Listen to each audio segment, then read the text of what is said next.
Good morning student. कल हमने परमाणु संरचना, अलग अलग परमाणुओं की अलग अलग संरचना बनाई थी। मैंने आपको कहा था अपनी नोटबुक में 1 से लेकर 18 तक परमाणु क्रमांक की आपको संरचना बनानी है। आज हमारे पास में है परमाणु क्रमांक, जिसको हम रिप्रेजेंट करते हैं Z से, ठीक है ना। अब क्या होती है परमाणु संख्या? किसी भी परमाणु में उपस्थित number of proton, number of electron जो होते हैं वो उस परमाणु का परमाणु क्रमांक कहलाता है। वापस बोलता हूं, किसी भी परमाणु में उपस्थित प्रोटॉन की संख्या या नंबर ऑफ इलेक्ट्रॉन की संख्या जो है वो उसकी परमाणु संख्या कहलाएगी। कहने का मतलब ये हुआ कि परमाणु क्रमांक किसके बराबर हो सकता है आपके पास में? प्रोटॉन के भी और इलेक्ट्रॉन के भी। मैं कह दूं कि एक परमाणु में 6 प्रोटॉन हैं तो इसका मतलब उसका परमाणु क्रमांक क्या होगा? 6। अगर किसी परमाणु में 6 इलेक्ट्रॉन हैं, या अलग दे दें 9 इलेक्ट्रॉन हैं, तो इसका मतलब उसका परमाणु क्रमांक क्या होगा? 9 होगा। उसको हम रिप्रेजेंट करते हैं जे। अब जैसे कार्बन में 6, हमने जब सीरीज बनाई थी तब हमने लिखा था 1 2 3 4 5 6 18 20 तक लिखे थे ना कि भाई हाइड्रोजन परमाणु क्रमांक 1, कार्बन 6, सोडियम 11, ऑक्सीजन 8। तो ये उनके परमाणु क्रमांक कहलाते हैं। तो ये आपके पास में परमाणु क्रमांक क्या है उसके बारे में। फिर आता है द्रव्यमान संख्या, ठीक है ना। किसी भी परमाणु का द्रव्यमान जो है वो डिपेंड करता है A = P + N। Number of proton और नंबर ऑफ न्यूट्रॉन जोड़ दो तो वो उस परमाणु का द्रव्यमान संख्या कहलाएगी। अब द्रव्यमान, किसी भी परमाणु में उन द्रव्यमान संख्या और को समझने लिए क्या कर सकते हैं? एक परमाणु है मेरे पास में X, ठीक है ना, तो उसकी परमाणु क्रमांक लिखेंगे यहाँ पे। ये रहा लिखा जाएगा परमाणु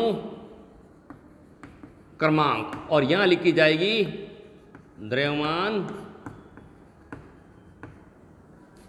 द्रव्यमान संख्या। मतलब ये है किसी भी परमाणु के बेस में तो लिखा जाएगा परमाणु क्रमांक और उसके ऊपर पावर की जगह आ जाएगी द्रव्यमान संख्या, ठीक है ना। जैसे कार्बन परमाणु क्रमांक 6 और द्रव्यमान संख्या इसकी कितनी होती है? 12। तो इस प्रकार से एडजस्टमेंट करेंगे। अब आपको एक फॉर्मूला याद करना है, A = P + N। ये तो आ जाएगी आपके पास में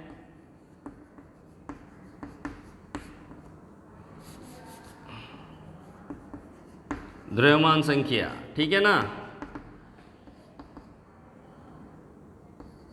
ये आ जाएगी आपके प्रोटॉन,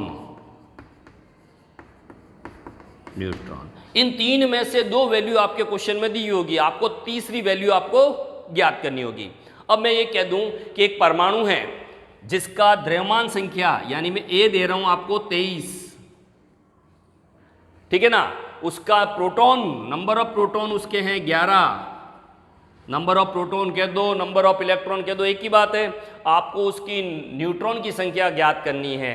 तो मैंने एक क्वेश्चन दे दिया आपको ऐसे ही कि एक परमाणु जिसका द्रव्यमान संख्या है 23, नंबर ऑफ प्रोटॉन उसमें 11, आपको उसकी न्यूट्रॉन फाइंड करनी है और ये बताना है आपको कि वो परमाणु कौन सा है। तो फर्स्ट ऑफ ऑल हम क्या करेंगे? न्यूट्रॉन फाइंड करना है। तो इस फॉर्मूले से मुझे न्यूट्रॉन फाइंड करना है, तो प्रोटॉन को मैं इस साइड ले आऊं तो मेरा फॉर्मूला बन जाएगा N = A - P, सही है ना।